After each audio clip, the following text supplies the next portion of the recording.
Have you ever drifted away from a close friend? You used to see each other all the time and you always gelled. Some of your favorite childhood memories are with that friend. Then one day a massive event happens in their life and it completely changes the course of it. Maybe a messy divorce that leads in Microsoft gaining full custody over them. As time goes on, your paths stray further and further from each other and you just reach a point where you know it's over. You both know you will never talk to each other again after this day. For me, that friend is Halo. And probably some actual people. I owe a lot to Halo.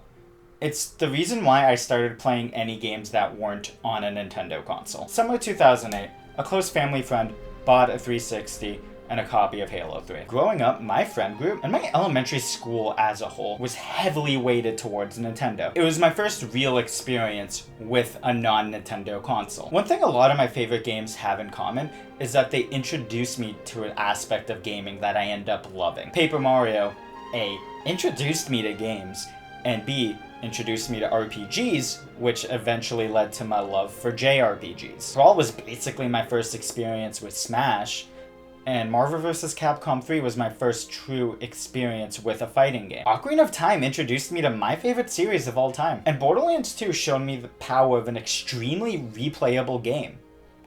But it didn't get me into shooters. Halo 3 was my gateway to shooters, but it also showed me that these pieces of plastic, not made by Nintendo, are worth my time. Later on, one of my close friends got a 360 and Halo 3, and we played that thing like mad until it red ringed in 2009. Which was horrible timing because that Christmas, I got my own 360, a wireless adapter to play online, and a year of Xbox Live. Halo 3 was my first real experience with online games.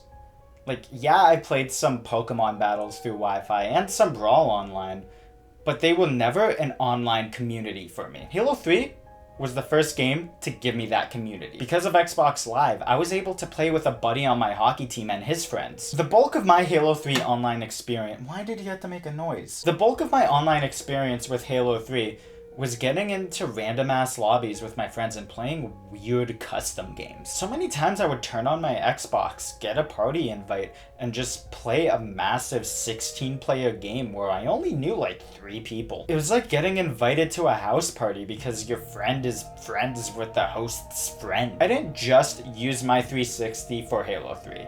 I started playing games that couldn't be on Wii. I hate using the term, but I contracted gamer from my 360. Just looking at my collection pre-360 versus post-360, my taste just got a lot more diverse. But something big was on the horizon. Something that was my most anticipated form of media ever at the time.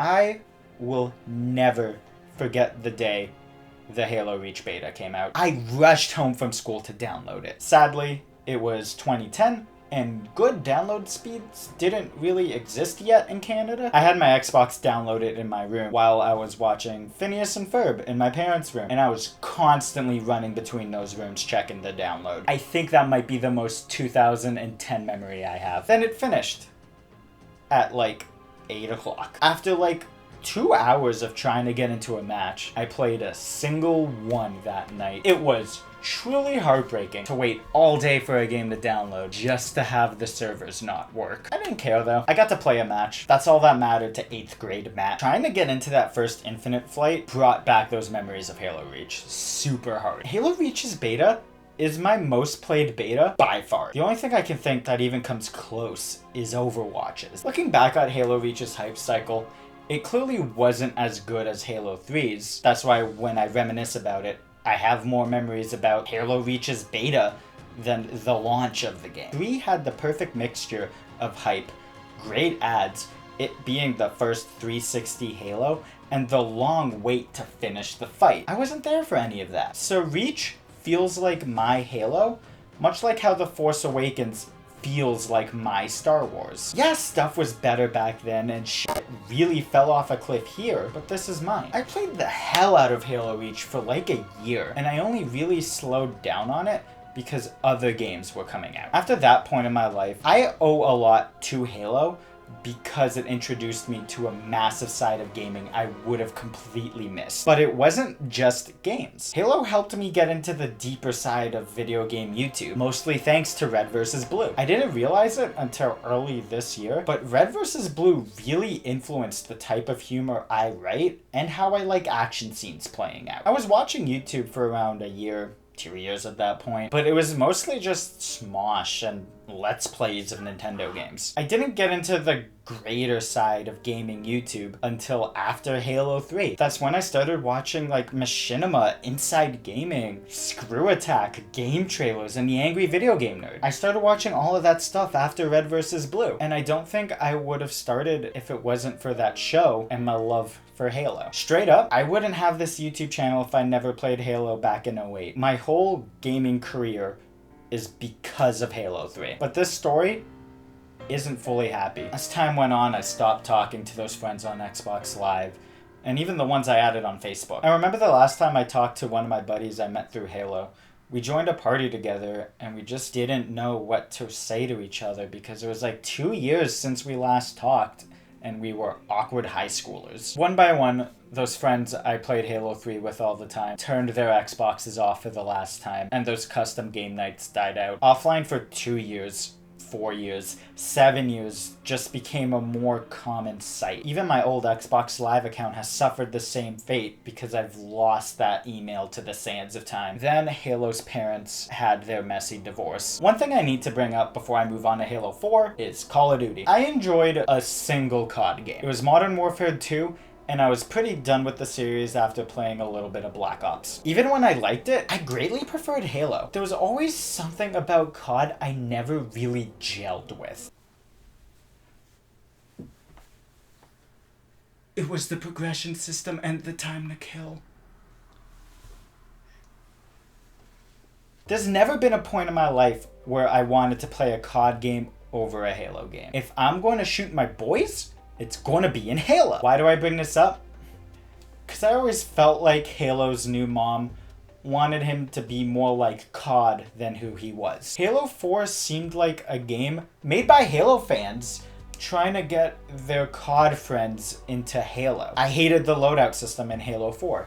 I was already pretty done with it in COD, and now we just got a worse version of it here. That's not Halo. I know that's something that gets tossed at the 343 games a lot, but it is kind of true. I completely forgot Halo 4 had perks until I was playing the Master Chief Collection with a friend who hasn't played a lot of Halo, and he wanted to try a match. I completely blocked that out.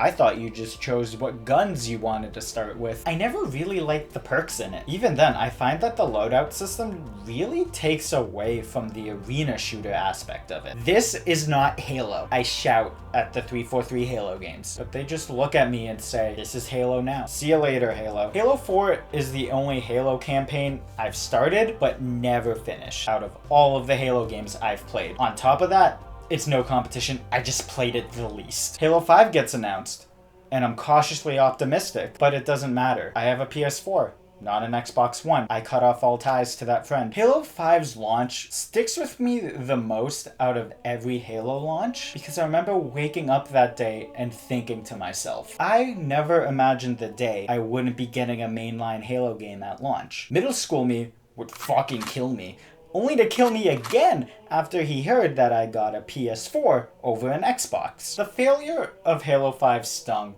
not because I was excited for it, but because my good friend has become a drunk and he's just making so many wrong decisions. I can't tell you how many times I've seen something from Halo 5 and have been shocked that it's from a Halo game. I don't think I've ever seen a group of developers miss the vibe of a series so hard. To this day, Halo 5 is the only Halo game I've never played. And outside of being caught up for Infinite, I have zero drive to play this game. And even if I did, I doubt I'll play the multiplayer. It would probably just be the campaign. Those memories of Halo 3 and Halo Reach were not being replicated there. E3 2018, my friend looks like he wants to do something with his life. E3 2019, he's showing some promise, and I think I'm getting excited to see him again. Fake E3 2020, he's looking pretty fun, still kind of rough, but fun. Delayed out of 2020. E3 2021, he's looking better, and he still looks fun. Which brings us to now. I have played Infinite in beta, and it was a blast. Like I said in my impressions video on it, this game could have no legs. But the fact that it brings me back to my time playing Reach's beta speaks a lot to me. Tomorrow, we meet in person again, and I'm nervous. His trip through rehab has been tough, but with a promising campaign, fun multiplayer betas, and his cool uncle coming back into his life, things are looking up for my dear friend Halo. I've always said that the 343 games don't really feel like Halo, but looking at Infinite, it feels like my friend is back. I don't think I've ever been so worried for a game ever, because failure could mean the death of Halo. At the very least, if this game flops, I guarantee 343 is being shut down. That's why I wanted to make this video. As I said many times in it, I owe a lot to Halo, and I just wanted to explain why I need this game to succeed. Going into launch, there's one thing that keeps going through my mind. Please don't die. Please don't die. Please.